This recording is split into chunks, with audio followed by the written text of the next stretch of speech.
What's going on, guys? This is your man, Real Deal, Steele, coming to you live on a Friday night live. What is up going on? What is going on, people? Good to see you guys. Definitely got some members in the chat, some familiar faces in the chat, a few new ones as well.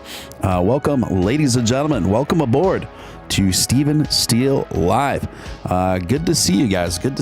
See more and more people are getting into the chat now, and I'm sure that will continue as the show continues. Got a lot of interesting things to talk to you guys about tonight. So get in, strap in, put your feet up, and take a sip of that tea or that cocktail, whatever your preference is, and get comfortable, because we're going to have a nice ride, guys. Who do we got in here? We got Chill Auricular Theater, Bang Stun, Particle says we're going to Gambia. We got Poisonous Pinups. We got Alan Schneider. We got D-Man69. We've got Dave Carter, of course. We've got Slay Blaze. Yes. Hector the Dude, Doge Economy, and so much more. And Poisonous Pinups starting things off right with Super Chat for $5. Thank you, Poisonous Pinups. To the moon. Merchants for Doge. Yes, Poisonous Pinups, big, strong supporters of the DOGE. I love it. Thank you, Poisonous Pinups. Always great to see you. Thank you for the support of the show. Guys, if you haven't yet, smash that like button. Listen, I want you to smash that like button like you'd smash your childhood celebrity crush. Takes a split second of your time. It doesn't cost you a dime. It's the number one thing you can do to help a new emerging channel like this get up in front of those tricky YouTube algorithms. Also, if you're brand new here, I would like to give you a warm welcome. You are watching Steele Live. I am Steven Steele. And please consider subscribing, joining this awesome, emerging, eccentric, fantastic, wonderful community that we are building here each and every day. Hit that subscribe button, hit that notification bell, hit the all on the notification bell. And if you've already subscribed to Steven Steele, hit that notification bell, hit all on the notification bell. Since this channel is primarily live streams, then he takes all the guesswork out of when I go live, and then you'll just know.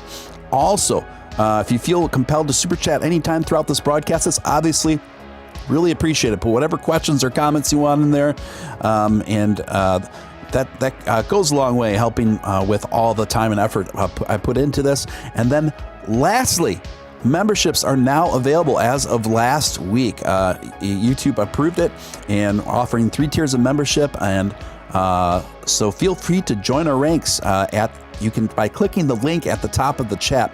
At this time, I would like to bring in a man, a myth, a legend. Not so much a myth though. He's a living legend in these circles. It is the one and only Dogecoin millionaire, Nick Ballz. What's up, Nick? Hey, what's going on, Steven? Hey, good to see you, man, or hear you. Yeah. How was your day? Yeah, it was pretty uneventful. Yesterday, as some people who follow my Twitter might know that my mom was actually on vacation right after I got back from vacation. She went on vacation with my grandma, and she took the train, and so I had to go pick her up from the train station, which was fine. But yesterday it was supposed to be she was supposed to get in at like 8 a.m. So I got up early. Train got delayed. Then it was 2 p.m. Train got delayed. Then it was 4 p.m. Train got delayed, and it just kept getting delayed. And finally, I got her last night, but it was a mess. But yeah, today I just pretty much hung out all day, trained a little bit, and then I've got my first leg day session back tomorrow. So I'm trying to go to bed a little early tonight to be prepared. Gotcha. And for those who don't know, Nick is a longtime fitness competitor. I dare I say bodybuilder. So he has more discipline than the average person when it comes to such things. So you don't get there by accident, and so he keeps a pretty tight schedule for lifestyle wise, and that's how you get there. That's how you get those results. So I was hoping to be more relaxed when I got back from vacation. I was hoping to be like, I can kind of chill and eat whatever I want now, and kind of like maybe take a little break. Not break from the gym, but like not be so serious. And then my girlfriend hits me with, "Hey, this photographer wants to shoot us for this gym equipment company in a month." So, yes. That went out the window. So here you are, back at it. Yeah, right back into the grind. Yep, back into the grind. Someone asked me, Steven, did you tell us your childhood crush? My first childhood crush, yes, I have said this. My first childhood crush is Christina Applegate's character on Married with Children. Kelly Bundy was my first hardcore childhood crush, followed closely by an actress who's still around. And to my personal dismay, she ended up marrying, what's that comedian's name? The short, a big guy. Patton Oswalt. She ended up marrying Patton Oswalt recently. But her name is, his wife died. Yeah, he remarried pretty quickly. Oh, wow. So Meredith Salinger, and she was the lead female role in a movie called Dream a Little Dream, I think from 1989 or 1990. And I remember falling in love with her. She's really pretty. Did you Google her? Yeah. And Dream a Little Dream? Yeah, dude. Do you understand what I saw now? Oh my God. I like, she's obviously she's not my cup of tea. Cup of tea, but I do like her face a lot. I don't know, something about that. I like her look. Yeah. There's just something about her. I just when I saw that movie as a youngster, I just my eyes glazed over with heart emojis. And but now she recently married Patton Oswalt, I think a year ago now. So I remember reading that in a blurb, and my heart just sinking, guys, sinking to the bottom of my. And Dream a Little Dream. Oh my God, dude. I know what you see in her. It's a little more clear now. Yeah. Okay. Yeah, it was like, I remember seeing that as a boy and being like, wowie zowie, I'm feeling something. Of course, right below that picture of her is a picture of her with Corey Feldman and Corey Haim at the same time. Yeah, rest in peace, Haim. Feldman's still going, though. Feldman became quite an eccentric character. Yeah, he's out there revealing the truth of 9/11 or something. I don't know. Yeah, it's like, he's on a wild trip, but he actually exposed a lot of stuff in Hollywood too. A lot of shady stuff going on in Hollywood with predators and things like that. So, He's just that guy's a mixed bag, man. I'm not sure what to make of Corey Feldman. I do know what to make of him in terms of I'm amused and I'm kind of fascinated by him. Last time I checked up, I heard about him. He gave this musical performance like on one of the main morning shows, like in Morning America or something. That was absolutely. I saw it. Remember that? It was so weird and unintentionally hilarious. He's like the good version of Charlie Sheen. Like he's always surrounded by girls, but he's not like a weirdo or like on crack. Well, he's a weirdo. It seems, but he's not. He is a weirdo, but he's not on crack. But he's not on crack. Yeah. And he always and he has he has like a mansion, and then he has a bunch of like women that live in the mansion with him that he calls his angels. Yeah, his angels. Yeah, he calls his angels. So he has this like. He definitely has a vibe going on. You know, he definitely has his own scene going on. I don't hate. I can't hate on it, man. I mean, good for him. Good for him. You know, I have so many fond memories. He can grow up and be whatever the kind of weirdo Corey Feldman wants to be and let his freak flag fly for all I'm concerned. Just for the memories that he gave me from some of my favorite movies, from The Goonies to The Burbs to Dream a Little Dream. You know, he gets kind of a free pass in my book. So he can have as many angels as he wants. In fact, why wouldn't you? Why wouldn't you? If you were Corey Feldman, why would you have Corey's angels just move in your big mansion and, you know, just making it happen? Trucking All Day coming in with a $5 super chat. Google Bunny Rocket Coinbase.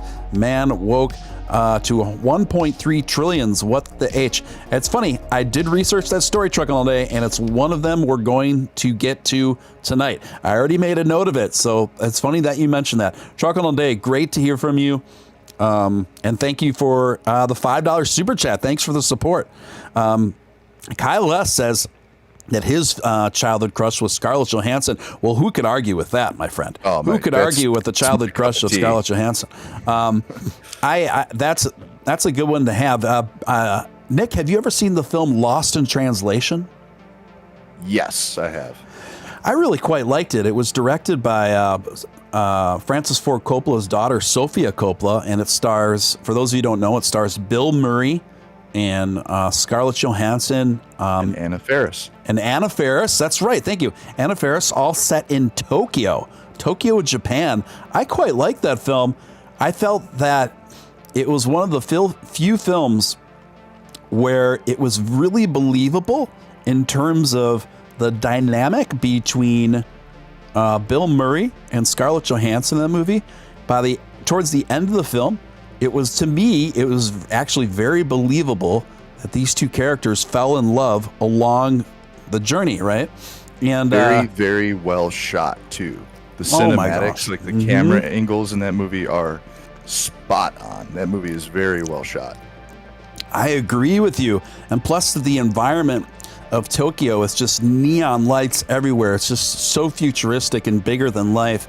And it really kind of conveyed, I think the main point of the movie was, you know, being super alienated in a foreign environment and then connecting with someone when you need it the most, kind of thing, you know? And I think, and the soundtrack, everything was done brilliantly. Steven, have you ever seen Enter the Void? I have not, but it's one of those, I know I should see it. I know I should see it. That is like Lost in Translation on acid. Okay. It is. It takes place in Tokyo. I don't want to ruin it for you, but it is, and the movie is like 3 hours long. It's like being punched in the face, but it is very, very good and right up your alley. Well, I can't wait to get punched in the face for 3 hours, Nick. No, but seriously, it does sound like something I enjoy, and you're not the first person to mention it to me, so I'm definitely going to prioritize it. In fact, text it to me so I don't forget. Cheryl Auricular Theater, thanks for the $2 super chat. Says, we chased our pleasures here, dug our treasures there. We chased our pleasures here. We dug our treasures there. Thank you, Chill Auricular Theater, for your continued support of the show and your $2 super chat. Poisonous Pinup says, Goonies is my number one. Kyle says, I need to watch that one. Saw it like a decade ago. Remember to share on Twitter, Facebook, Gab, word of mouth. Tell your mama, tell your daddy, tell your neighbors, says Doge Economy. Appreciate that. I was thinking about starting a Gab account just to have it kind of pinpointed there and maybe get a little active there. In principle, I heavily support, alternative social medias. Bangstone is looking for the Nick Ballz reassurance speech. So okay, go ahead, Nick. I guess I can give it to you guys. I've been in crypto for almost a decade now. After getting Bitcoin in 2012, and I can tell you this, that everybody's been worried about this Bitcoin death cross. The death cross is happening. And, same with Doge. Doge is, as we spoke about last night, is riding below the 50 exponential moving average, which isn't the greatest thing in the world. I will say this, and I can maybe I'll post this to Twitter later tonight. I am going to try and go to bed early, though, so maybe not. Maybe tomorrow. I'd also like to see how the market pans out, but I have lines drawn on Doge's current historical bounce zone. There's two historical bounce zones, actually. There's one between the 28 cent level and the 38, well, we'll just call it the 38 cent level. It's a little higher, but 38 cent level. There's also a historical bounce zone between the 34 cent level and the 42.5 cent level. And guess where we just bounced off of? So be reassured that no matter what Bitcoin is doing within the next few days here, we might dip slightly out of range, but for the most part, our trajectory has been pretty much unaffected by Bitcoin's movements. I mean, we're still trading within these historical bounce zones, and I feel like we're going to continue to do that until some major piece of news is released, which we have a lot to look forward to. So keep that in mind, and don't be worried, because I'm not, and I probably have more skin in the game than 99% of people out there. Yeah, no probably about it. You do. I mean, hands down, Nick. Hands down. You're in a very small elite group. Chilla Wrinkler Theater again coming at $2. Nick Ballz, you seen Flight of the Navigator? Have you seen that movie, Flight of the Navigator, Nick? It's an 80s movie. I have heard of it, and hold on, I'm gonna have to take a look here. I have seen it. I'm looking at the art for it now. It's bringing up like weird, not deja vu, but it's bringing up like weird vibes. I'm sure I did when I was a kid. It's giving me like weird flashbacks. It is a weird vibe movie. It's cool, but it's weird. I think it was one of the weird like Disney offshoots. But as I recall, the premise of that film was a kid in the 80s. Fort Lauderdale, Florida. Is that where the movie takes place? Yes, okay. It does. Okay, so the kid, it's in the 70s actually.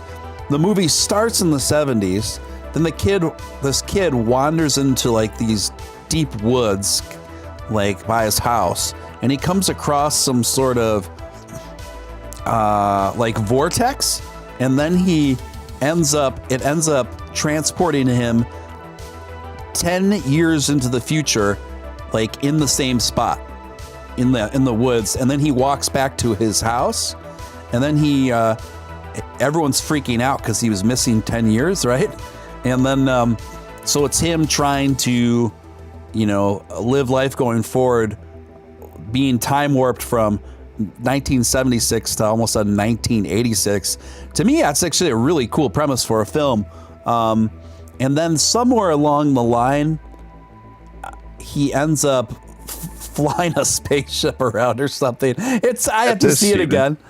You're gonna love this. This ties back into last night's conversation. Flight of the Navigator child actor charged after robbing a bank with a wig on. Oh my gosh, that's so sad. That's so depressing. I have I have fond memories of that poor chap. Yeah, I guess things didn't go well for him after that. A prison cell now. Is he still in prison? This was in 2016. I'd imagine he. Oh, that's not too long ago. Yeah. Oh my gosh. You usually get more than a few years for bank robbery. Oh my gosh, that's so sad. I was hoping that you were gonna tell me that this happened in like the 90s and that he was out and that he's like reformed and he's getting things back together. That's so sad, man. Childhood stars really seem to have a rough go. There must be just some very unique pressures that go along with that kind of lead people astray down the road. I don't know, but that's he's almost 47. Or yeah, he's 47 years old now. So what you're saying is it's never too late for me to begin robbing 7-Elevens. Correct. Yeah. Great lesson. If you do, make sure you got a wig on. Okay. The wig. Why bother? I mean, if you're gonna rob just with a wig, either go all out or just go in there brazen style with nothing on. Either like. You think the teller at the bank was like, "Are you the kid from the Flight of the Navigator?" He was like, "No, I'm not." Dude, I wish if I was working that 7-Eleven, I would be like, "Dude, aren't you? What are you doing? How much money do you need? Let's just talk about this." Yeah. Where did things go wrong, man? Like, it could have been like a substance fueled thing though too, Probably, right? People don't just rob banks for no reason. Yeah. Yes, they wanted to test on him why he hasn't aged. Okay, thank you, Bankston. And then he was drawn to the spaceship, sneaks out, says he doesn't belong here, and then gets into the spaceship, takes off. Thank you, Bankston, for adding to the narrative of where I forgot where it left off. But yeah, thank you for that. Oh, and the last Starfighter particle. I remember the last Starfighter. The last Starfighter was another. Do you remember that? Have you seen that one? No, but I've heard of it. But I just read an article. He actually robbed the bank to save his life. No way. He was homeless and on drugs, and he thought that he couldn't make it because he was had nowhere to go, and he robbed a bank so that he would purposefully get incarcerated to save his life. And it turns out it worked, and it looks like he is out. Wow. So this was the childhood star of Flight of the Navigator who robbed a bank to save his own life? Yeah. That is so sad and kind of brilliant. Like, man, what's that dude's name? Let me see if he has a Twitter. Joey Carter? Kramer. I'm sorry. Joey Kramer. Joey Kramer. Let me see if he has a Twitter or something. He would be a pretty interesting guest. That would be cool. You know what I mean? Yeah. Talk about an interesting story, right? I don't know if 2011 his girlfriend unfortunately introduced him to heroin. There you go. You know how that goes. And there you go. He decided that the only way to get sober was behind bars, which sometimes that's the case. And I guess it worked out for him. Yeah. I guess it did. I'm so glad he's doing better now. I would love to interview that guy. I wouldn't even know how I would go about getting a hold of him, but I'm going to do a bit of research. He sounds just like the kind of person I would really enjoy interviewing. RW says, hey guys, why is Coinbase dragging their heels on SHIB? Seems odd. Also, lots of people now saying July 2nd is the date. Elon announces is the day that Elon announces he's accepting Doge. What do you think? RW, firstly, I have noticed that Coinbase is dragging their heels on SHIB. There's a couple of possible explanations for it. I think it is more probable that it probably has to do with a liquidity issue, but is it possible that they might back out? I think that's a possibility too. I think it's possible that Coinbase is having second thoughts, but we'll see. It's one of the two. And I think it's either comes down to liquidity stuff or they might be backing out. Not sure Not sure what to think. I think it's one of the two, though. Could be worried about having to pay Vitalik all that money. He could be concerned about that. Yeah, there's a lot of different dynamics with taking on a project like that. So I agree. It does seem odd. Also, lots of people saying July 2nd is the date Elon announced he's going to accept Doge. What do you think? I don't know, man. I mean, I've heard a lot of dates get thrown around. A lot in July. All I can say is that it would be a great birthday present for me. My birthday's July 12th, so if Tesla announces Doge in July, man, ooh boy. Yeah, I have no idea. I honestly have no idea what Elon is thinking as far as the timeline and when to make such a epic announcement in relation to Dogecoin. Obviously, I do think it's coming. I think that's probably a little soon. I think, obviously, Elon is a master strategist, and so he's going to wait for what he feels to be the most advantageous window to announce something like that and not waste it. But to me, my instincts are telling me that sounds a little soon, July 2nd. I don't think it's going to be that soon. It could be though. Okay. I'm just guessing at this point, making educated guesses. If I had to guess, I would say it's probably coming somewhere around August or September, if I had to guess. Chill Auricular Theater, $2 super chat. Thank you, Chill. Again, at Nick Ballz, your thoughts on Kramer versus Hagler equals N-word? What? Oh, Heckler. That's a very random question specifically for Nick. What is it about? Okay, I don't even know. Okay, so did you ever watch Seinfeld? Yeah. Okay, so Heckler. Oh, I know what he's talking about. Oh my God! Wow. Why? This was like that's a 15-year-old question. Yeah, this is a very specific question for Nick. I don't know what to say. It made for one of the best South Park episodes of all time. That's true. That's true. It really did. It really did. That's a perfect answer, actually. Yeah. I mean, as far as like comics, I'm a huge fan of comedy. In fact, the lady and I, we quite often go to, there's a comedy place right by us, and we're actually going to see Tim Dillon next month. Hopefully, it's been rescheduled. Oh, nice! I love Tim Dillon. Oh my God! The last person we saw there was Bobby Lee, and he was amazing. But we were supposed to see Tim Dillon in March. That's how many times they've rescheduled this. So it's been forever.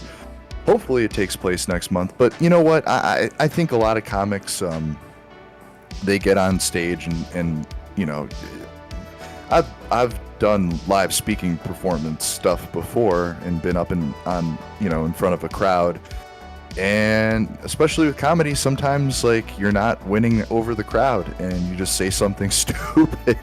I thought it was so silly that like that ended that guy's career, but you know, he made $1 billion off Seinfeld. I'm not losing any sleep over it.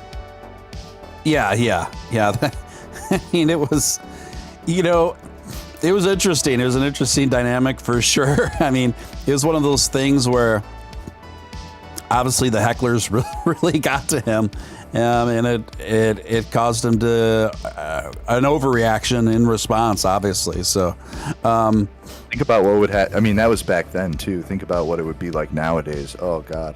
I couldn't even imagine, but it did lead to one of the best South Park episodes in all of South Park history. Yes, it was like, one of the best ones. And I love, it's so funny when we were down in Florida, people think that we're like partying or out at the beach. Like, you can only spend so much time in the sun. We spent an entire day watching South Park. Like, it was awesome. I loved it. It was great. That's awesome. That's great, man. Great. Sounds like a great day to me. Someone asks, what do you think is going to happen on Elon's birthday? I'll tell you exactly. I know exactly what's going to happen on June 28th, Elon's birthday. Are you guys ready? He is going, and I can say this with total certainty now, after I double checked my sources on this. On June 28th, on Elon's birthday, he is going to turn 50 years old. He's going to turn 50 years old, guys. So there you go. There's the big cliffhanger. Mama Crypto, welcome back. I haven't seen you in a bit. I think you went on vacation for something like that. So welcome back. It's good to see you back. Speaking of comedians, I miss Dave Chappelle. I love Dave Chappelle. I even love Louis C.K. Oh, yeah. And I don't know if you ever heard some of that leaked footage from him making like one of his comeback gigs. It was a bunch of people got offended over some of the leaked footage of his act. I think it was like 2 years ago, but it was pretty great. It was pretty awesome. And when I saw some of the most what I viewed are some of the most annoying people in society getting completely bent out of shape over it, I said, I got to hear this. And yeah, it was great. So Doge will be 50 cents since he's turning 50. Kyle is deducting off of that. Sure. Math checks out. Yeah. That sounds like eco science to me, my friend. So one of the stories I wanted to talk about, Nick, was I noticed that Coinbase not only has kind of held up on platforming the Shiba token, but also they had a huge contest with a bunch of to celebrate platforming Doge, where a bunch of people were supposed to win a bunch of Doge.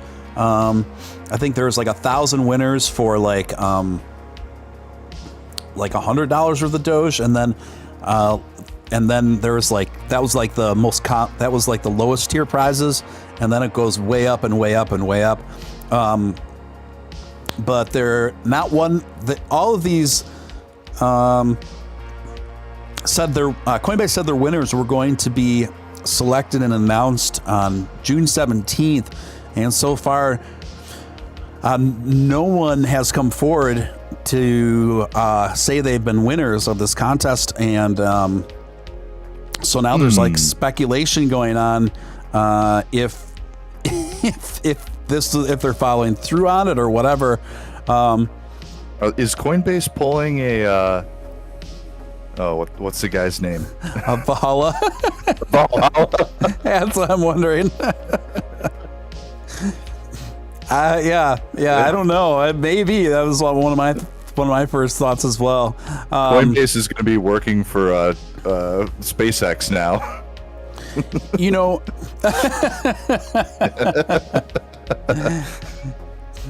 Just completely rebrand your identity every 2 months. That's how you do it. Yeah, that's how you do it. You would figure at least somebody, one person would have come forward if they won something, if not like for a few people. What was this story? I just saw something where it was like somebody got their wallet got transferred like 1.3 trillion of something. I just saw it and then I lost it.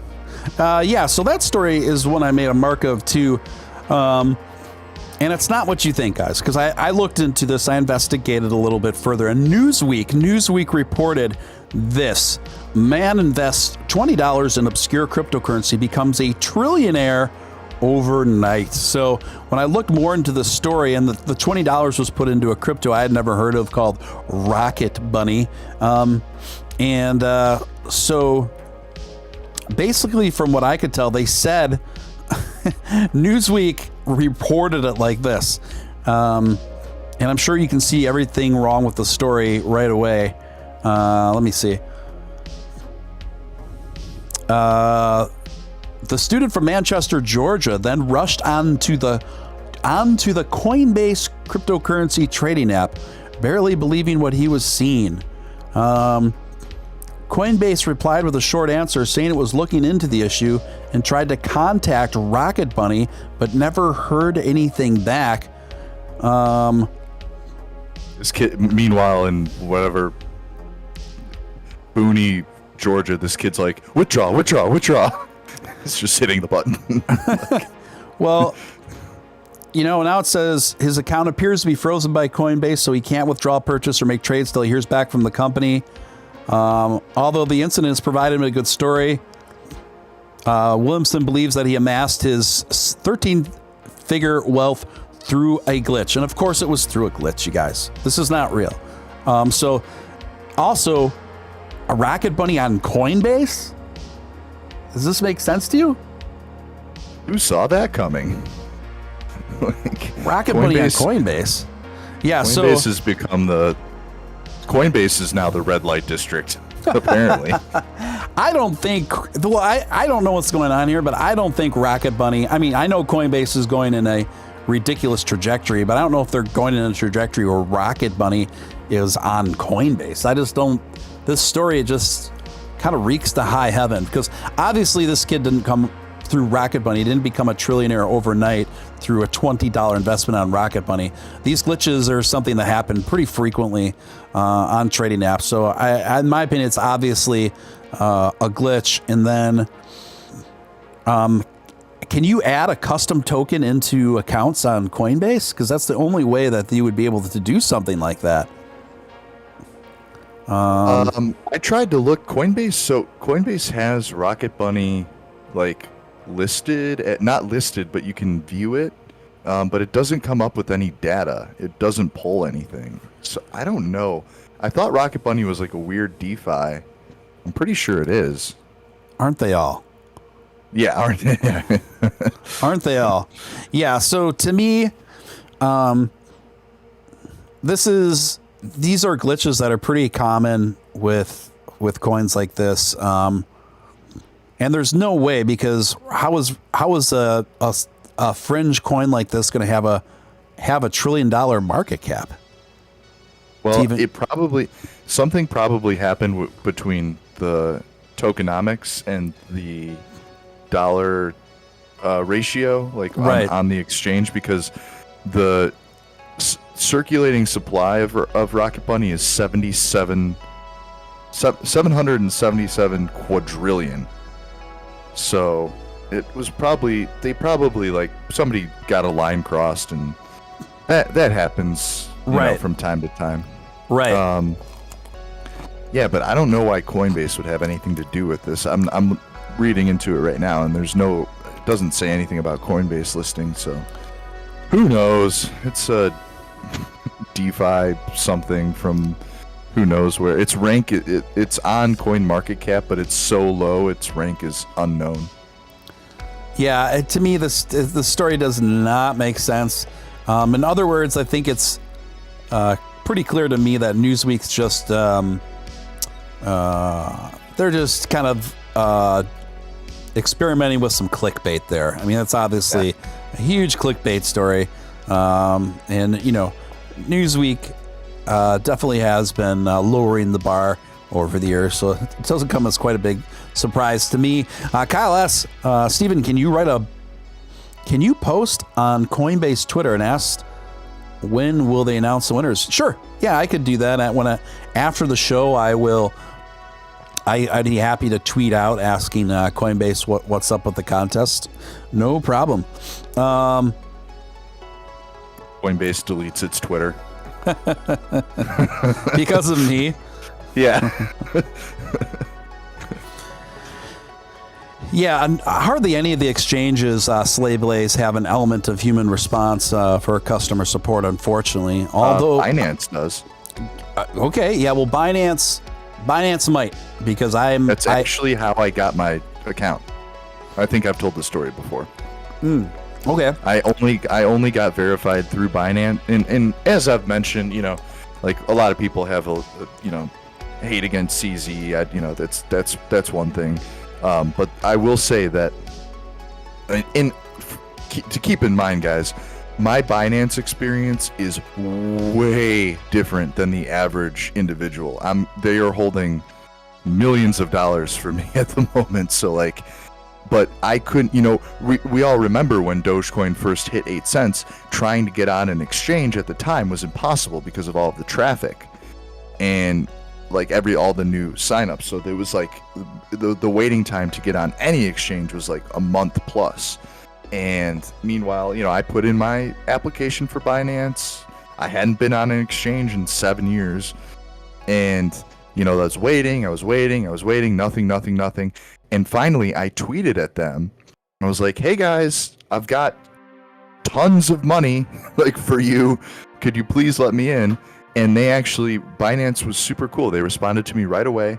And we went back and forth in, I'm not joking, a series of GIFs.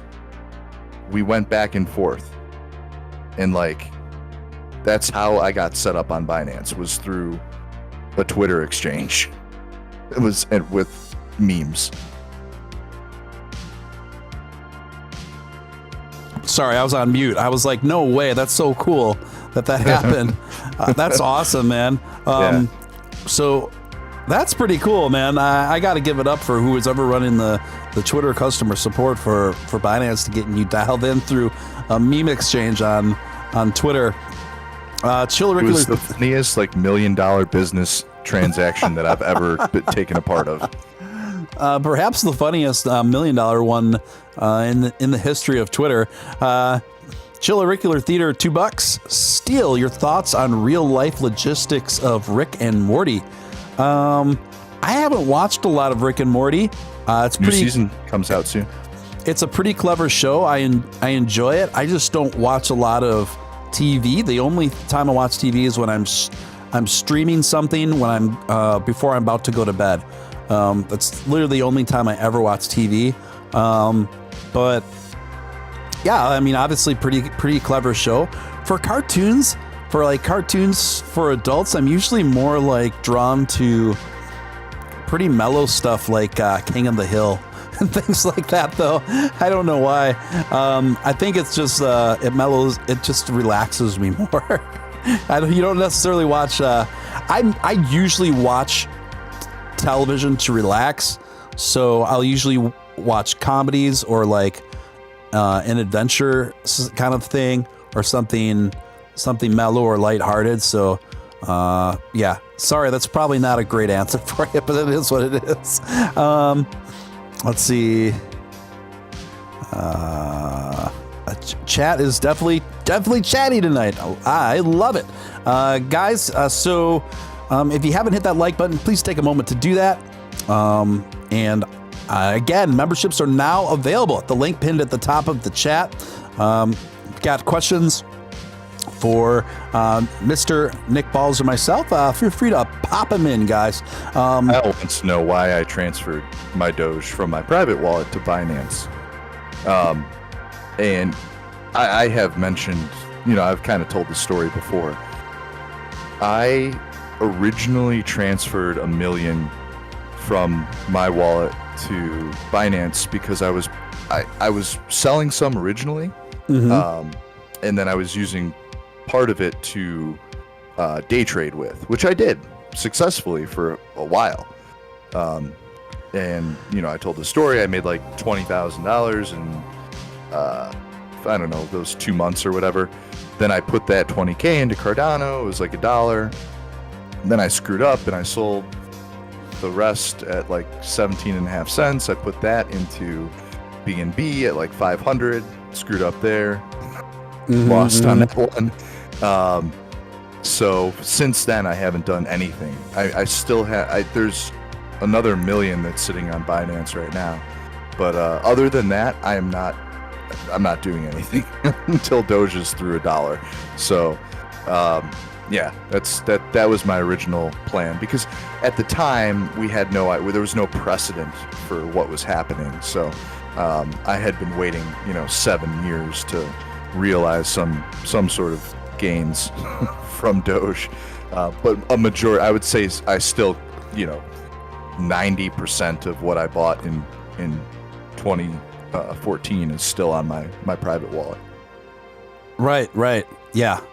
Someone said, C-Lab 2021. Yes, I loved C-Lab 2021. Such a great show. Such a great show. Great show. And starring Mike Pence. There's one of the main characters.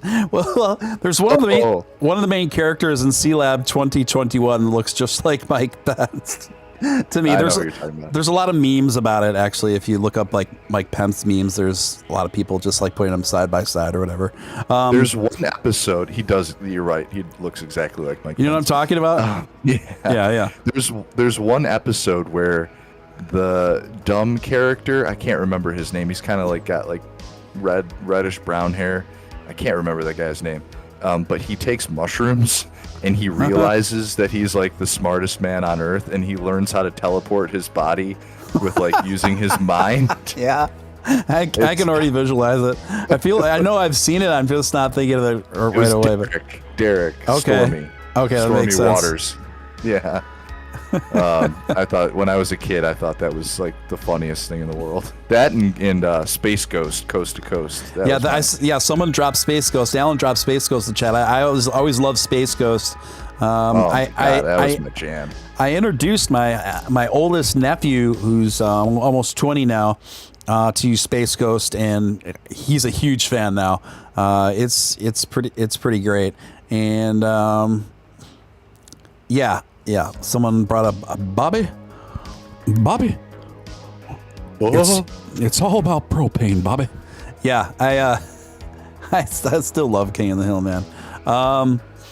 Let's see, Adult Swim memories just flooding back now. Yes, and I do remember Aqua Teen Hunger Force. I remember liking some of the episodes of it.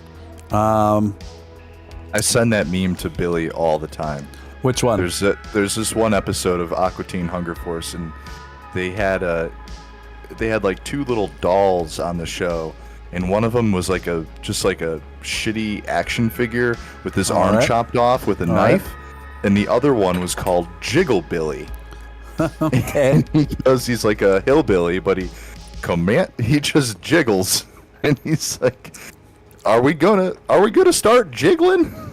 Time to commence the jiggling." I send that one to Billy all the time.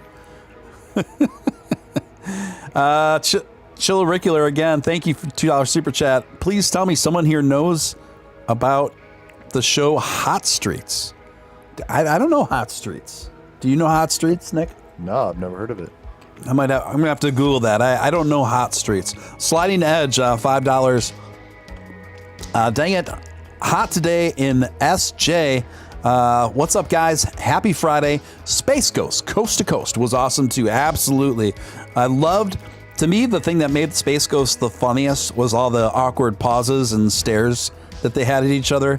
Oh my God. And, you know what I mean? And Brack and who was the other guy? the Mantis. The Mantis, God. Yeah. He was the best. I remember Brack did a cover of MC Hammer's You Can't Touch This, except it was don't touch me. Oh my God. Dude, you were bringing up so funny. Except it was Don't Touch Me. He had his own show too. What? Brack had his own show. Brack had his own show? Brack's show ran for, I think, more episodes than Space Ghost. I'm pretty sure. No. Brack's show ran for a long time. The other guy was Zorak, by the way. Oh, Zorak. Yeah, of course, Zorak. Brack. Yeah. The Brack show, yeah. I remember it now, but I don't know how long. Okay, so it ran 3 seasons from 2000 to 2003. Yeah, Brack was on for a minute. And the voice of Brack was played by a guy named Andy Murrell.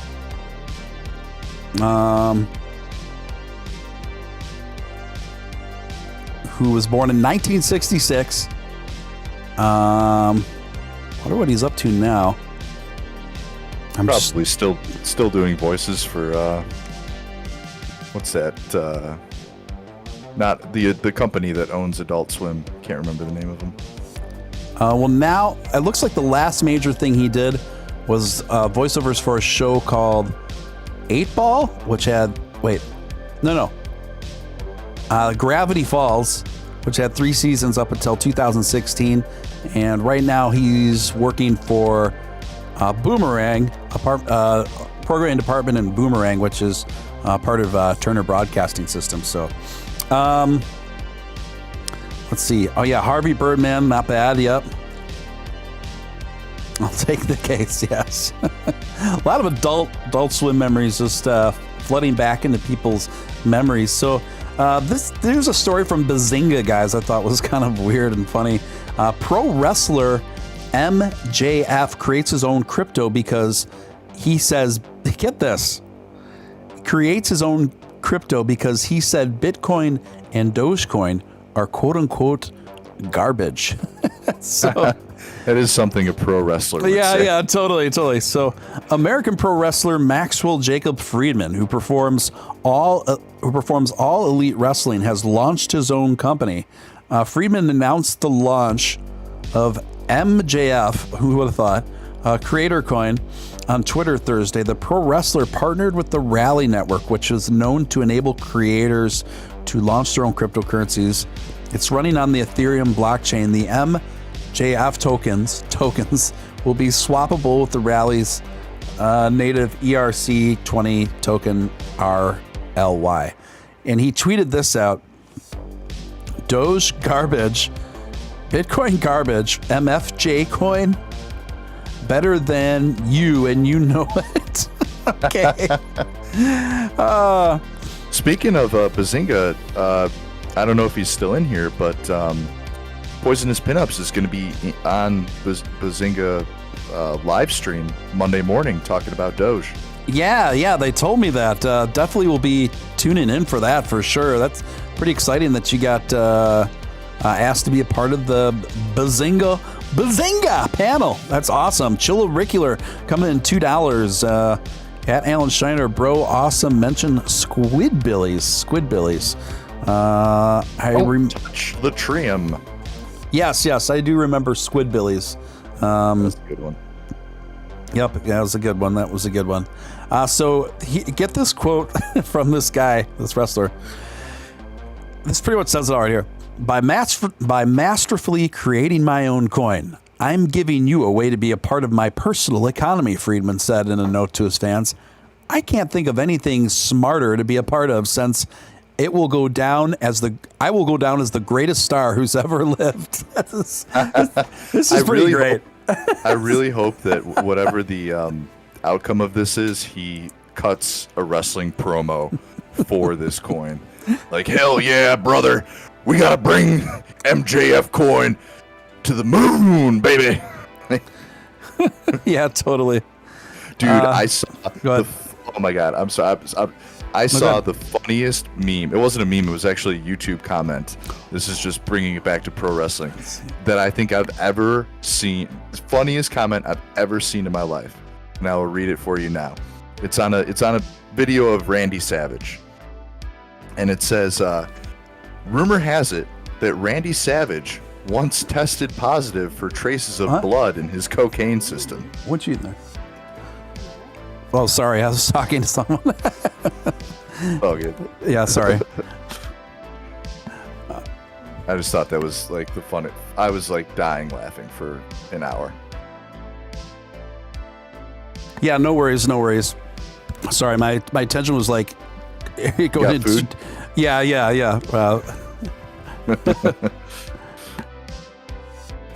Lady friend. So let's so talking about this dude, I think this guy just is the perfect example of what is awesome about pro wrestling. Obviously, his statements are super boneheaded but absolutely hilarious, super cocky, and everything that you want a pro wrestler to say when he launches his own coin. I love that he's just like, I can't think of anything smarter to be a part of. And then he goes on to say, let's see, even for the dumbest of the dumb, my coin's even for the dumbest of the dumb with a credit card. That's great. Even for the dumbest of the dumb with a credit card. Oh, it's so good. And I love that. What's this guy's name? I got to look him up now. His name's Maxwell Jacob Friedman. You know what would be cool is to get him on the show as in character. Oh, okay. He's like a what do they call him? Like a pretty boy. I'm no joke. Well, oh my God. I just looked him up on YouTube. First off, he enters the ring always wearing a Burberry scarf, which is a very interesting choice. But the second image of him, or like the second image down, is just him on the mat. A large African American gentleman pulling his shorts down. Oh my goodness! And like, it is wild. This guy, we should have this guy on the show. This is hilarious. I would love to interview this guy. Yeah, I think it'd be great. So I just sent a tweet out to him. You never know. Sometimes it does work out. Chilluricular again, $2. Thank you, my friend. When I was El Camino, I was pretty much Dr. Rock. So I'm lost on that one, Chill. I'm sorry. Unless Nick knows what he's saying. Oh, Roxo. I know exactly what he's talking about. Yeah, I'm lost on that reference, my friend. But Nick's got it, so we're good. Yeah, so I think it'd be absolutely hilarious to have a guy like this on the show to talk about his token. And even if it's for like 5 minutes, if he just comes on and gives his spiel like in his character voice, and it's just like, it's all garbage except for MJF. Oh my gosh. So I'm on his Instagram right now. I'm watching him squat 450 or 445 for a single. Pretty weak sauce there, Mr. MJF. Nick calling him out. Nick's 455 for one. Whoa. Nick, the fitness competitor, says MJF's is his gym game's weak. His gym game's weak. Oh, that's awesome. So yeah, MJF coin, guys, watch out for it. Next thing I wanted to talk about, Nick, is very, very, very late last night.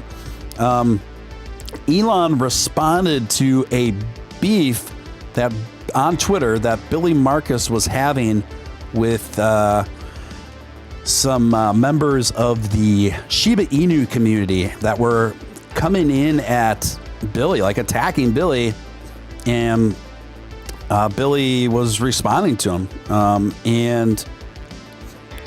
So then, here, I'm going to pull it up right now. I saw part of it, and I saw Elon's response. I thought it was epic. It was epic. Perfect. Yeah, it was perfect and epic. So, I'm pulling it up right now. I know the guy deleted the tweet since then. I have the screenshot of it. So basically, this Shiba Inu, a couple Shiba Inu supporters were attacking Billy, and Billy started responding to him. And I'm looking up right now. Okay, and so this is what the person said to Billy. Said, "People won't use that S coin," talking about Doge. "Thanks to Elon Musk, some use. The day Elon dumps it, it will all be useless anyway." And then Billy Marcus retweeted that with commentary. "Some communities are really good at marketing themselves and making people want to be a part of them." and then Elon Musk responded to that with just haha at like 5 a.m. And so this was absolutely hilarious and epic, because now we have Elon Musk laughing at the Shiba Inu token, laughing at the Shiba Inu community for how stupid that they're being, and having a good laugh at Billy Marcus's response to this nonsense. And this tells us a couple of things, Nick. Obviously, that Elon Musk, one, has a great sense of humor, as we already know, but two, that to me, this signals that Elon has no intention of involving himself with the Shiba token and staying with his loyal Doge. What are your thoughts? Well, we know, we know the connection now. We knew the connection as it played out between Vitalik and the Shiba Inu coin token. You and I knew then. And we also know that there's a good rapport between Vitalik and Doge. And I would venture a guess that there's a pretty good rapport between Vitalik and Elon. They're both kind of, Vitalik is like a digital, a computer engineer. Yeah. And Elon is just as smart, in the digital or computer engineering world. That's his background. Right. None of these super ultra smart 200 IQ people are going to be involving themselves with joke projects. And I'm not talking about haha funny. I'm talking about this is Shiba Inu is a joke in the sense that it built itself on hate, and it built its community on destructiveness. And there's no chance, there is no, as the kids would say, there's no cap that leaders of the community like Elon or Vitalik would ever get themselves involved with such a project. It would never happen. And I saw somebody in our comments today. I was tagged on one of those posts that you were kind of talking about all this on. And it wasn't like a mean. This was somebody in the Shiba community who wasn't like a mean guy or anything. And he was like, "Well, why can't we all just get along? Why can't we? Why can't the Shiba community and the Doge community coexist?" And it's like, bro, your white paper says you want to kill us. We're never gonna coexist, man. It's never gonna happen. So, we can look at the price of Shiba Inu and see very clearly that there is nothing here. There is no fundamentals. There is no. You were in their Telegram earlier. I'm not even going to step foot into that hellhole. Well, I didn't join it. I didn't join it. I was you looked at it. Yeah. Yeah. You're lurking. I'm not even going to look at it. I don't want to know what's going on there. But I venture a guess that it's not anything positive. And it's it's unfortunate that a lot of these Doge knockoffs are trying to make a buck on our good name. However, fortunately enough, as I often say, that I usually like to wish people the best, but I know in a situation like this that this token is going to get exactly what's coming for it, and I'm karma. I'll just leave it at that. Yeah. I think so too. Not even because of some solely karmic idea. I think it's going to come back to him in karma in terms of the decisions that they've made and the foundation on which it's built on. I just don't think it can sustain long term. I just don't see it. Sliding Edge, $10 super chat. Thank you, Sliding Edge. Appreciate that so much. Was following you earlier on Twitter regarding Inishibu chat room comments. You and Nick had me rolling with laughter. You gotta keep them honest. Doge to the moon. Thank you so much, Sliding Edge. Thank you for your awesome super chat there. And to be clear though, I know some people have made some pretty good money out of it and have shorted and have since sold off their Shibu. More power to those people. I don't want to conflate my criticisms of this token and the overall tone and tenure of their community, which I think is very poor. It's very bad, with individuals just trying to make a buck and trying to make some money and flipping it. I get it. Like, I get it. You know, money is money. Green is green. I get it. It's not something personally I've felt uncomfortable investing in on principle, but at the same time, I'm not judging people who've made a buck on Shiba, you know, but at the same time, you know, realistically, in order for this token to even make it to 1 penny, it has to reach a market cap of $6 trillion. $6 trillion. So when I see various members of this community saying, you know, first stop a penny, then 10 cents, and then $1. I mean, this is just absolute nonsense. Absolute nonsense. It's one thing. See, like I've talked about this in the past, Nick, I'm not against investing in BSCs and things like that. Just be honest about what your product is. What I don't like is when the marketing and way some of the BSCs present themselves and something that they're not. And so much the tone and narrative out of communities like Shiba Inu always compare it to being like the next Bitcoin and things like this. Absolutely silly, absolutely preposterous and impossible, solely on a utilitarian level. Your thoughts? Yeah, it's unfortunate that a lot of these BSC projects are what I would consider magnets for suckers, and what I think a lot of people fail to understand what makes Bitcoin, what makes Ethereum worth what it is not like it. These are coins that, one, have been around for a very long time.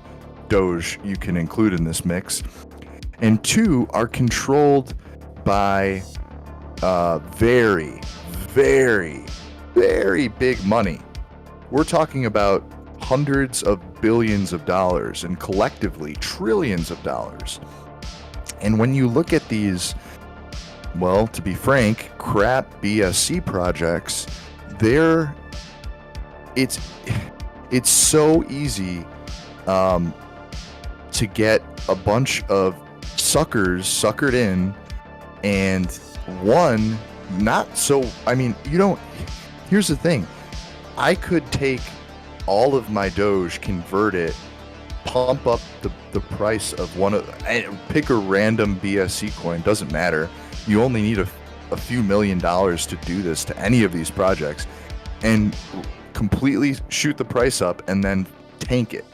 It doesn't take much to do that with these projects, and it's just unfortunate that people are getting into these really crap projects thinking they're gonna go to $100 or $200 or $1,000. It's like the math does not add up. Like, you have to look at a project, know what the circulating supply is, and realize that it's never, the market cap for these coins is never going to be multi-trillion dollars, at least in our lifetimes. I never want to say never for anything, but just given the amount of money on Earth and the time frame that we're talking about, it's like, it's not going to happen.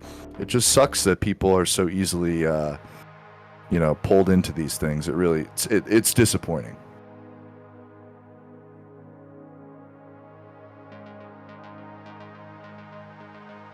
Steven, you eating? Oh, sorry. I said really well stated there. My overall take on these BSCs is this. Now, I do think some of them are going to break out. A small minority of them are going to break out and stand the test of time and turn into brands respectively that are going to be around a long time. But the overwhelming majority of them are going to fall by the wayside and eat it.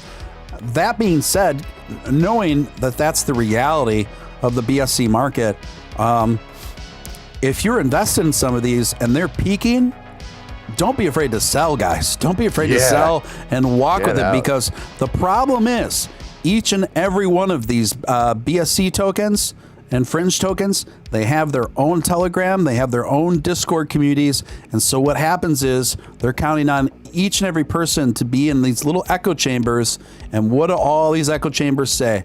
They all say, never sell.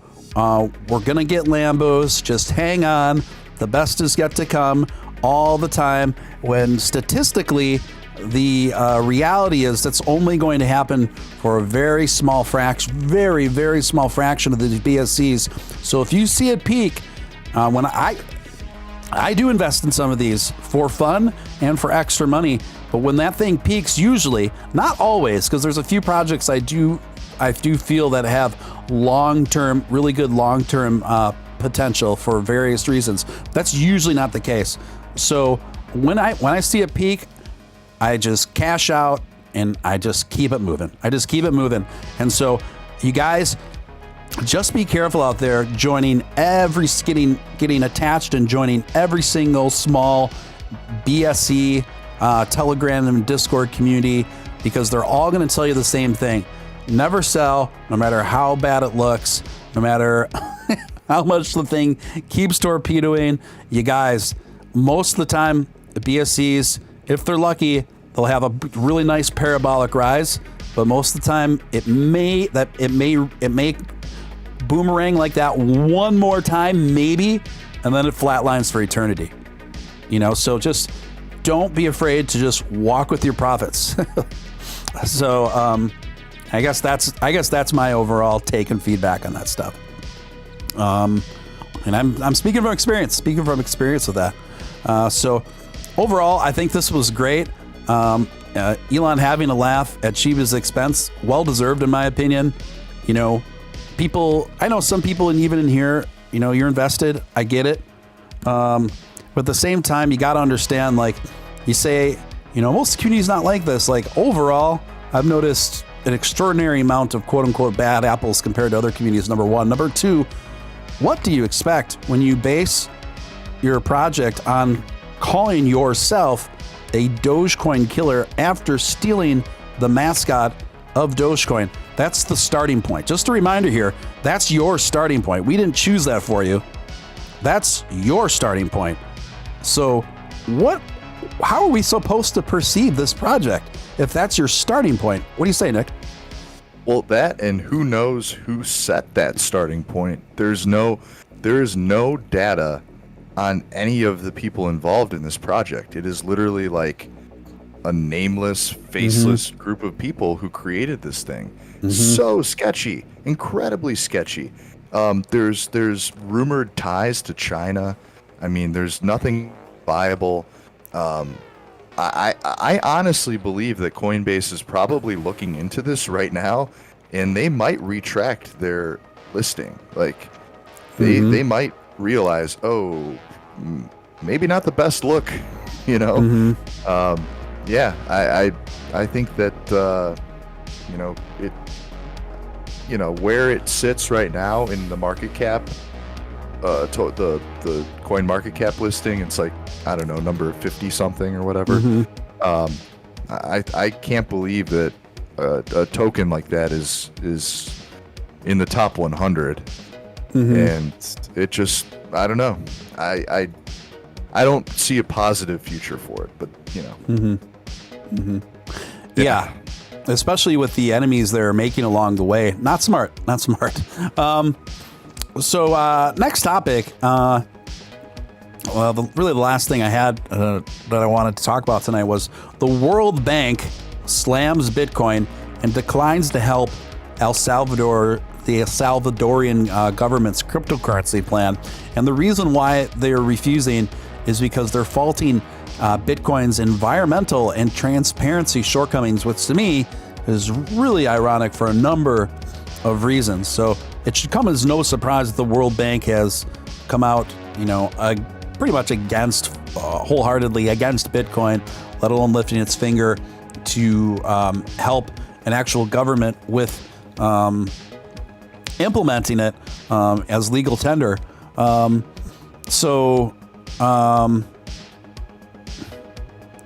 Basically, the World Bank was less than generous. It said, quote, "We are committed to helping El Salvador in a number of ways, including for currency transparency and a regulatory process.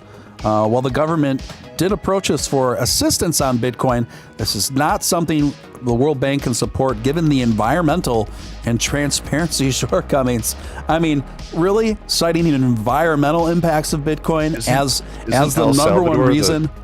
The country that they're mining it with like completely green. Isn't that the whole point of El Salvador's Bitcoin? Like they're doing it, they're setting up all their mines to be done through volcanic gases or whatever. Yeah, that is one of the hallmarks of the new president's plan for Bitcoin integration as legal tender in this country there.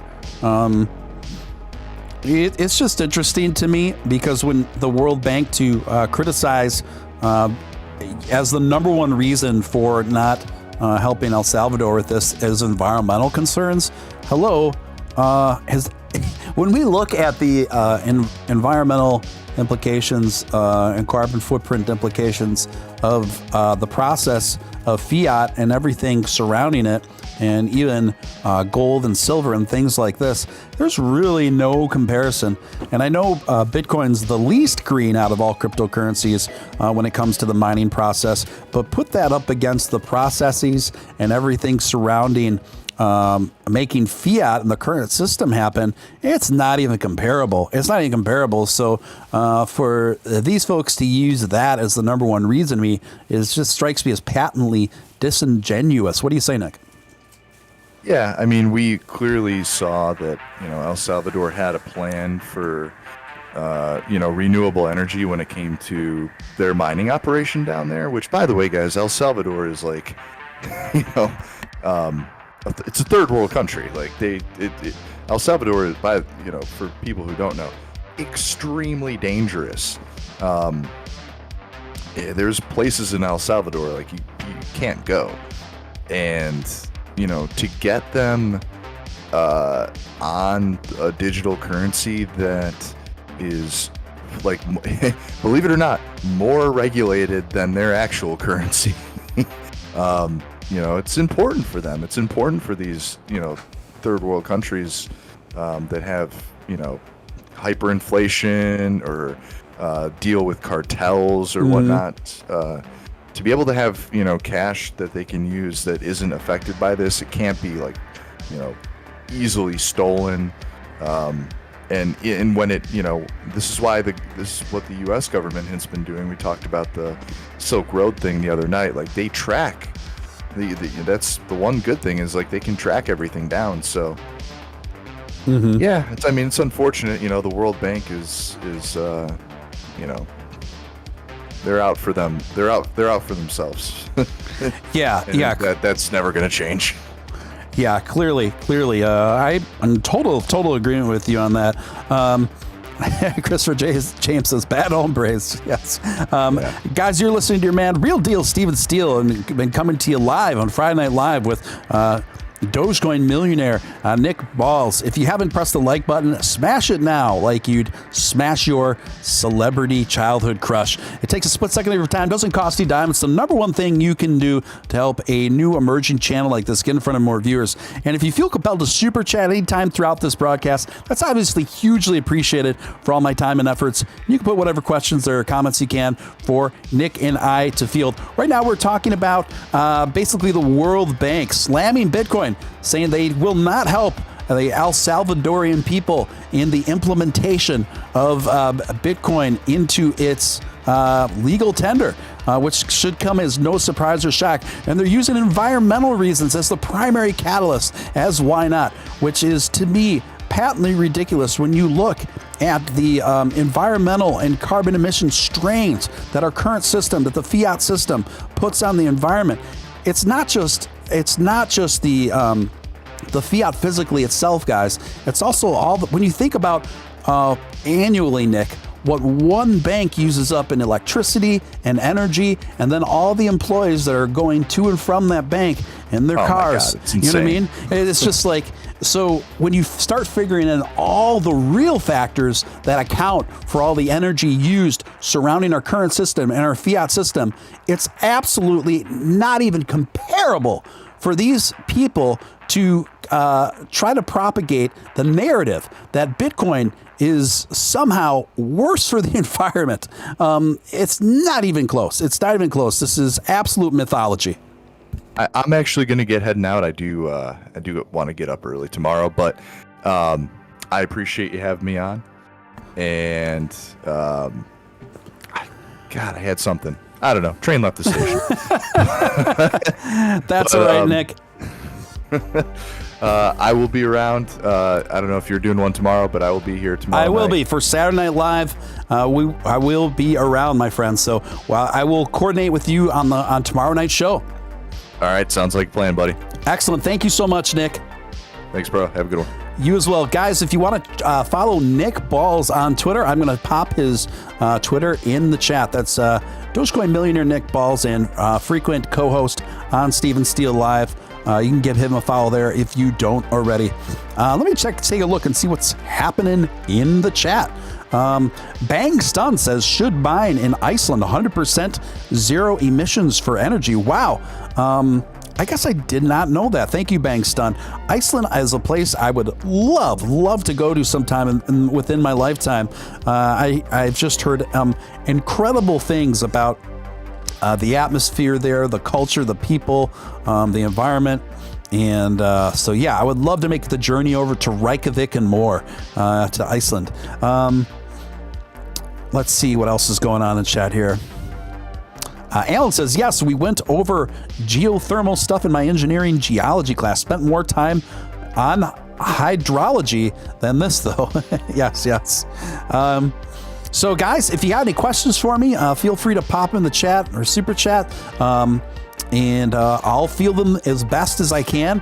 I'm flying solo now. This is your man, Real Deal Steele. We'll keep going a little while longer on this Friday night with you fine people. If you are new here, I'd like to personally welcome you. My name is Steele.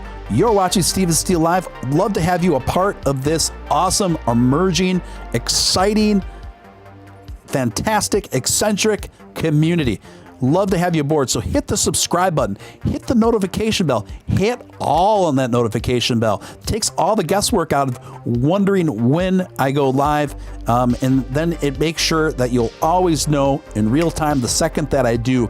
And especially if you've already subscribed, guys, make sure you hit that notification bell and hit all on it. So it takes the guesswork out of it for you as well. Sliding Edge coming through with $5 super chat. Thank you, Sliding Edge. Really appreciate that. Are you guys catching Michael Saylor's hard Bitcoin push on YouTube? Well, I mean, I know I don't know what you're specifically talking about, but I know Michael Saylor is obviously one of the foremost unofficial spokesmen, representatives for Bitcoin. His hard Bitcoin push on YouTube, I guess he's alluding to the fact that he's putting extra efforts into YouTube to spread the gospel of Bitcoin.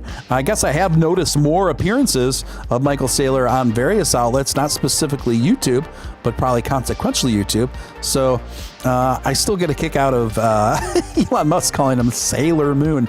Chill Auricular Theater, $2 super chat, says May 29th, June 12th, now Doge waltz through the death crosses. So yes, Chill Auricular making a good point there. You know, there's been these predictions of the ultimate death cross, and so far on the predictions of the death crosses, Doge just seems to waltz right on through and hold up pretty darn well, guys. So thank you for that reminder, Chill Auricular Theater. Savannah Knight says, I'm surprised no one mentioned earlier that Sarah Jessica Parker was in Flight of the Navigator when she was a teenager. No kidding. I guess I don't know why I didn't know that, but thank you for that. That is a super fun fact. Speaking of another weird, kind of funny fun fact, similarly, Nicole Kidman, her first movie as a girl was in a film called, she had a starring role in a film called The BMX Bandits. Google that. It's a really kind of whimsical, funny film from the early 80s about some kids who BMX that get into all sorts of trouble and adventure. So yeah, Nicole Kidman's first movie, I believe, was BMX Bandits. Question, where's Upshot? It's been 5 days since he posted a video.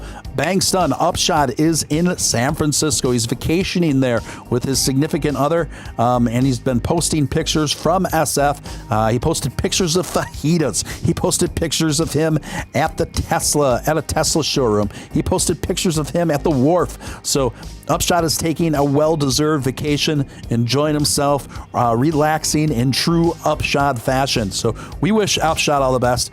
We have nothing but the utmost respect for Upshot here at the Stephen Steele community, and he is a friend and ally to the community. Upshot is welcome here anytime. He actually co-hosted with me twice recently over the last couple weeks, and I was a guest on his show there just last week, actually a week from today. It's already been a week that I was on the featured guest on Upshot show. So he will be back, and he's going to have a stream either. I have to firm up the details with him, but he's having like a charity stream that I'm going to be involved with either tomorrow early evening or Sunday early evening, but I will be making a guest appearance there. So yeah. And also I have a special announcement too that I'd like to reveal. I'd like to reveal to you guys, and that is I have a very special guest coming on the show on Monday night. My guest will be a journalist and writer, podcaster, and overall femme fatale provocateur, Catherine Brodsky. Catherine Brodsky is going to be, we're going to have an in-depth conversation with her. I think she's very talented inside the mind of Catherine. She's written for anyone from Variety magazine to Playboy to Esquire to Vulture. And I just feel that she has got a very unique and uniquely unbiased critical thinking perspective on her work that I'm looking forward to featuring her. So we'll look out for that. I'm going to post the link to that on Twitter after this live stream, so you can just kind of bookmark that and keep that in mind. So really looking forward to having and honored to have Catherine on the show then. And I've got some other great guests that I've been working on as well. I'll have announcements on those too. Bang Stun says everything gets turned up, shot down when he's gone. It's okay, guys. Upshot will be back tomorrow. He'll be back tomorrow. Deep breaths. Papa Upshot will be returning. Alan Snyder asks, would you ever consider having someone like Joe Rogan, Tim Pool, or Luke Radowski on your show? I absolutely would be open to all three of those guests, frankly. But if I highly doubt that at this stage anyway, or I'd ever get to the phase where Joe Rogan would ever even consider being on my show. But Tim Pool, yeah, absolutely. I'm a fan of Tim Pool's work. Luke, I'm less familiar with, but I know who he is. And I believe Luke's into crypto, right? So he might be the more ideal guest. So why don't I reach out? Thank you for the suggestion, Alan. It might be good to have Luke on the show since he also has a foot in crypto and in journalism. And then we can ask him a variety of questions, have a really interesting varied talk. That's actually a pretty good suggestion. So thank you for that. Poisonous Pinup said the Maxis can toss each other into the volcano and get the price higher. That's a funny comment. And Poisonous Pinups, keep us posted on like a link to your appearance on Bazinga. Let's see. Binance CEO is China, also, says Christopher James.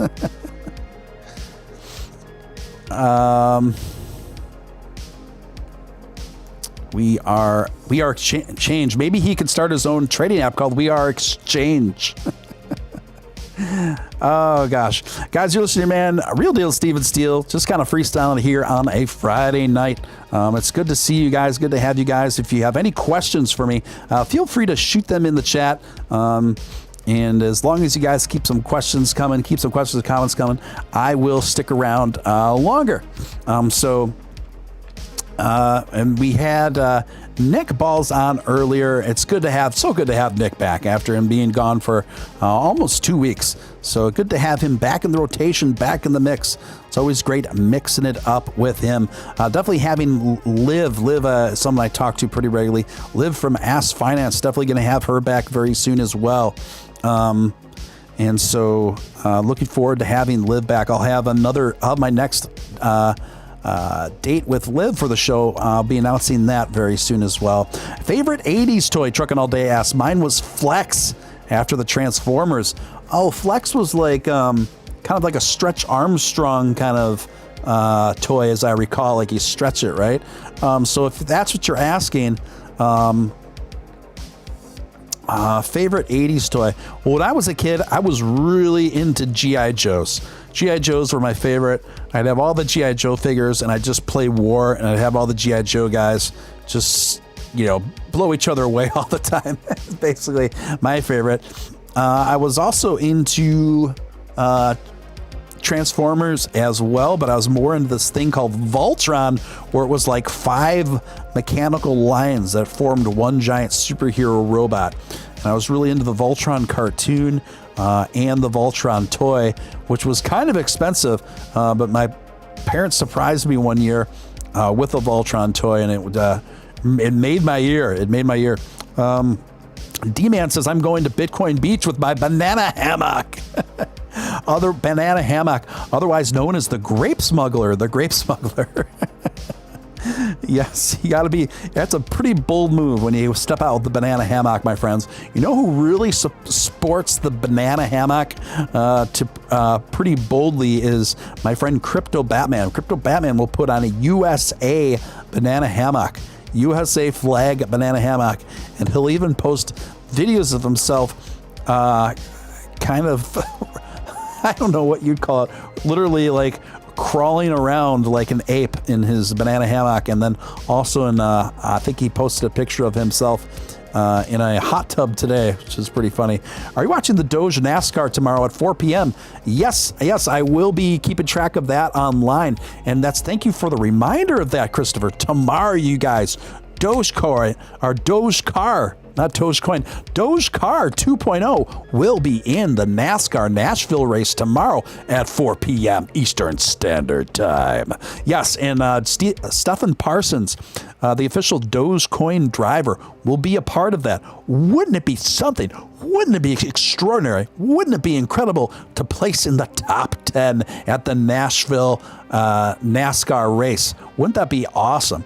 Wouldn't that be incredible publicity for the DOGE? Chill Auricular Theater coming in with a $2 super chat. Am I the oldest Doge holder here? If so, say Pet Rock.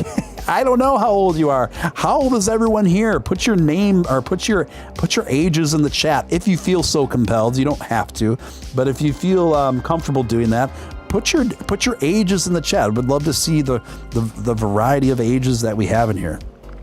Doge Economy says, we need to bring back the Pogs, but only print different Doge art from all the various Doge artists out there. I think that this could be cool. And would support I think that's a great idea, Doge Economy.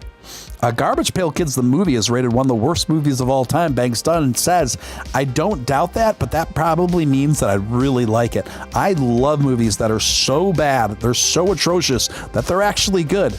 Now, you can get the worst kind of movies, in my opinion, are the ones that are boringly bad, that are unremarkably bad, that are stereotypically bad. That to me is the worst movie. But if you get a movie that's so bad that it's eccentrically bad, and then it's characteristically bad, to me, those movies are better than most bad movies and become more amusing. So let's see. We got some ages rolling in here. Banks Dunn says he's 69. Banks Dunn, I don't believe it. Nice try. Nick is 42. Okay, MPC holder. We're not getting serious answers. Alan says 32, chucking all day, 45. 38 going on 25 Imperial beats. I feel that Imperial. I feel that. Mad Vet, okay, sure. 41. Azula 58. Yes. 25. So about half of you are giving real answers, half of you are giving troll answers. So, Beef Supreme, better late than never, friend. Beef Supreme coming in with the big Doge energy, says Surge it, baby. I love horrible science fiction movies, says Alan. Friday night Doge Surge on behalf of Beef Supreme. Let's go. The real deal, Stephen Steele, doing it large with the help of a big helping of Beef Supreme. Good to see you, my friend. Sliding Edge coming through with the $5 super chat, says Tim Pool is in on Bitcoin. He's into crypto somewhat. Might be a good opportunity to have him interview a Doger. I would love to have Tim Pool on, but he's so big that it would be probably difficult to have him on. But I will reach out. You never know. But yeah, I would love to have Tim on. Will the Rule says 38. Buy Doge is 48.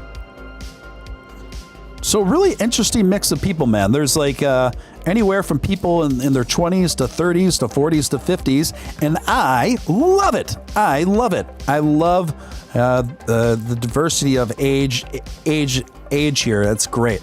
I love that people are here from the 20s through their 50s and beyond. I really dig that. Beef Supreme coming in with the $5 super chat, says Beef the Doge, guys. Let's rock beefs. Yes, so Beef Supreme started his own kind of lighthearted joke token called Beefs, and he gave me some beefs, so thank you for that, Beef Supreme. I support the beefs because I support Beef Supreme. He's a great guy, a big Doge supporter, a big supporter of Stephen Steele Live, so definitely wish him well in his beefy endeavors. Reach out to Sour Patch Lids on Twitter, Stephen. I actually reached out to her and asked her to come on the show at one time. She expressed mild interest, but that was it, and didn't follow up with me because I think she would be a good guest too, frankly. I thought she'd probably be more accessible than Tim, but maybe not. Surge Doge. Yes, I love the membership emojis coming through. I'm going to post a few myself right now in solidarity with you fine folks, and I'm going to put a few of my favorites in here.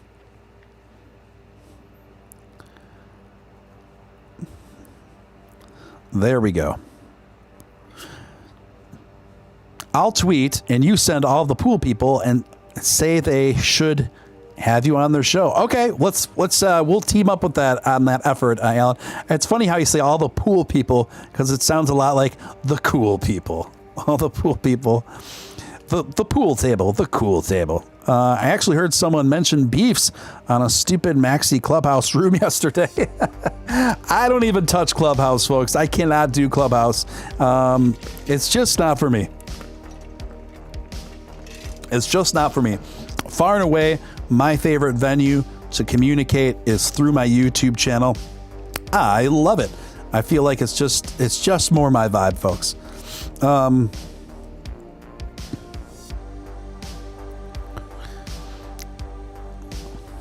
Sounds like a plan.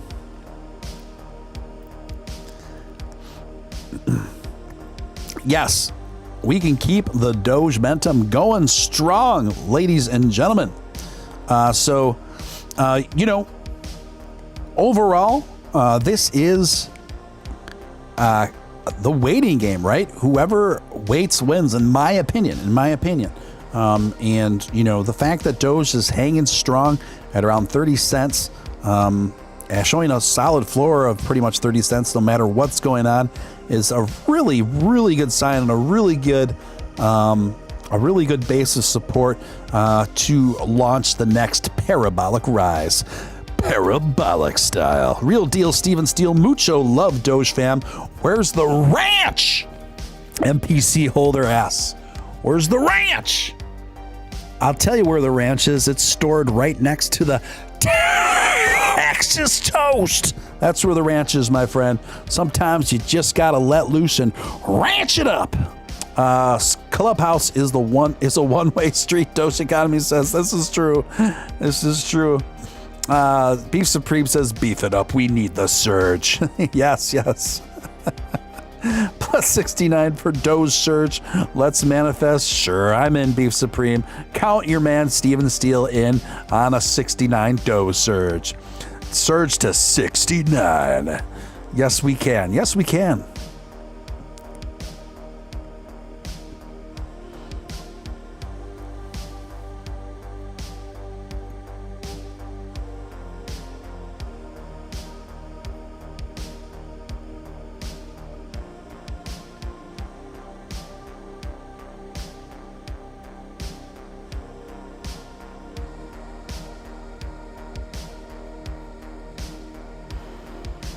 Oh my gosh. Twitter today was just extra 9 for an extra long time. Yes. It's just, I really need to take even extra cues from my friend Billy Marcus and just block even before I begin engaging disingenuous people with bad intentions. Sliding Edge coming in with some of my favorite emojis and two of my favorite things in life, actually. Thank you, Sliding Edge. Let's mine Dozer, says Benny Henny. I'm in, guys. Ranch or blue cheese with your wings? Great question, but I'd have to say blue cheese with the wings. I like the dynamic of blue cheese a bit better than ranch. Do what I did. Doge Economy says, do what I did with Bitcoin 6 years ago. Forget you have a Coinbase for 6 years and just come back with nice surprise. Honestly, that is really good advice. Aside from some like the more volatile BSC tokens that I'm playing around with, as far as the major parts of my portfolio with actual coins, I plan on just letting them ride for a few years before I even think about monkeying with them or think about withdraw. That's just personally how I see it. I think if you could just, forget about these investments for a few years and come back to them, I think you will be rewarded, which is a quote from the MC Hammer Saturday morning cartoon theme song. A very rare and unusual reference, I know. Chill Auricular Theater coming in with another $2 super chat. Refried beans, or should I include a coupon for toilet paper? This is a very interesting super chat that I'm not quite sure what to make of. I don't know what to do with that, Chill Auricular, but I am a fan of refried beans. I'm a fan of them more than pinto beans. I'm even a fan of them more than black beans. Give me those slathered up, real deal Mexican refried beans any day over that stuff, guys. And Bankstun coming in with a classic. There.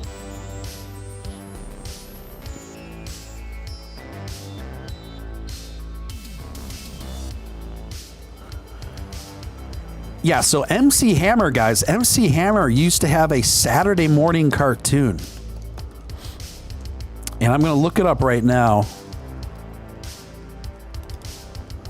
Right now, I'm looking up, see if I can find any information on the MC Hammer cartoon theme song. It's from 1991. Someone uploaded it.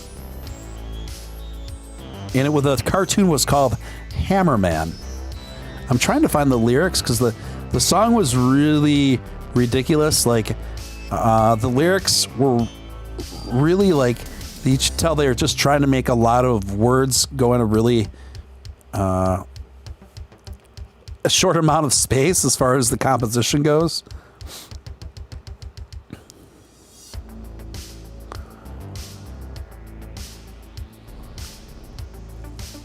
And I'm trying to find the lyrics to the Hammerman theme song.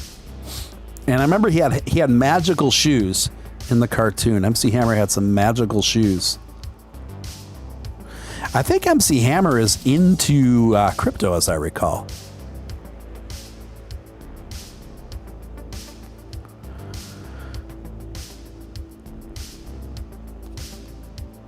I am having a difficult time finding the lyrics to the Hammerman TV show. I figured it would be a pretty difficult task.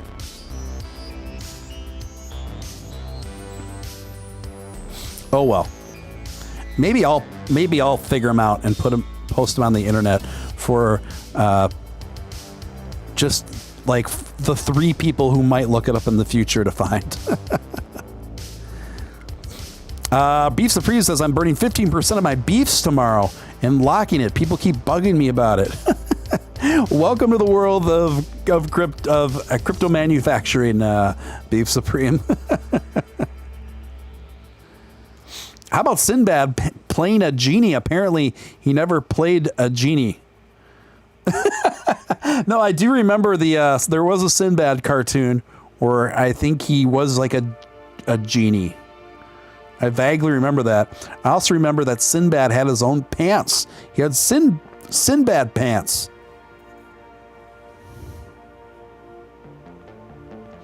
If you really want to be stylish and really step out, get yourself some Sinbad pants. And actually, ironically, the Sinbad pants weren't very far off from the MC Hammer pants. They're kind of like genie pants where they ballooned out in the legs and then came really tapered back towards the bottom.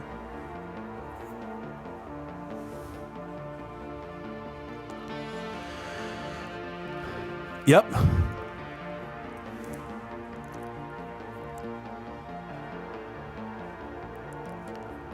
Absolutely.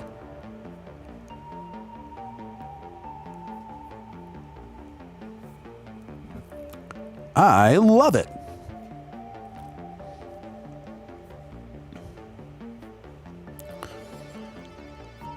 Well, am I still rocking? I'm still rocking Skids pants. They're cool, right? Skids. I remember Skids. I remember these pants called Jankos. They're JNCO, and they're really huge. A lot of like ravers wore them way back in the day. They're like the hugest fat pants of all fat pants. And in my opinion, they didn't age very well. When you look back at pictures of people in Jankos, it looks very distinctly 90s and a very amusing way, to put it mildly. But like anything, I'm sure they're already being revisited.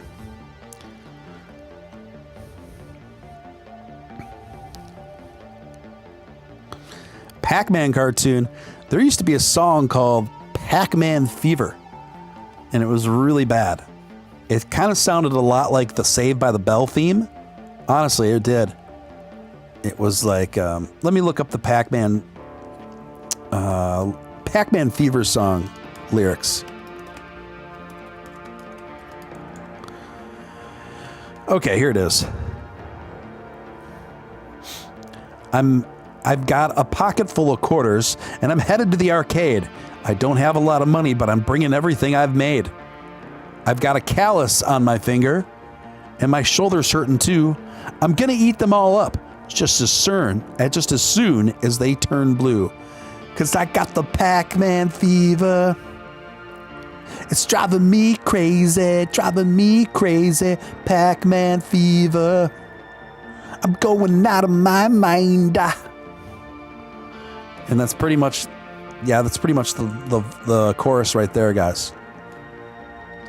And if you really want to get the vibe, you got to pronounce mind with mind. Da.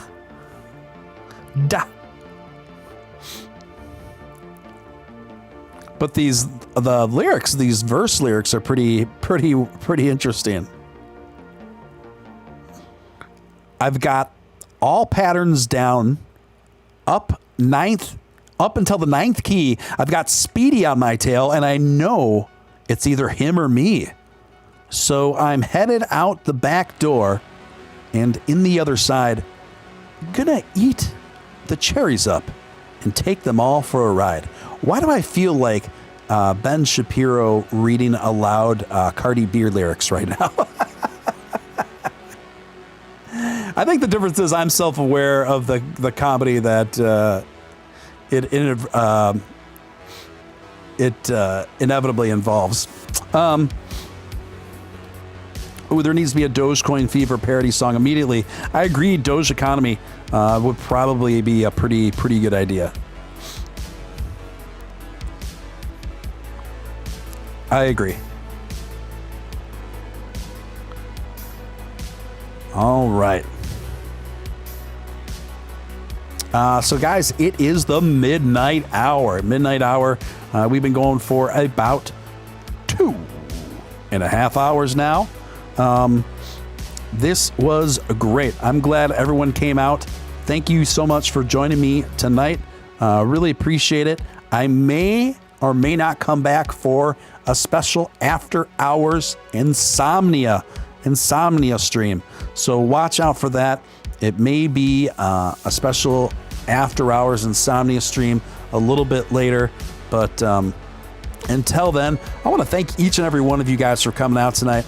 I really appreciate it. Thanks for hanging out. Thanks for mixing it up here on Steve and Steele Live. It was a total blast. Love having you guys. Appreciate all the support. And we are growing exponentially each and every day. And it's great. Let's keep the positivity up, the momentum going strong, and let's take that out into the rest of the globe, into the rest of the community, into the online world and beyond. Thank you so much, guys. This is your man, Steven Steele, signing out.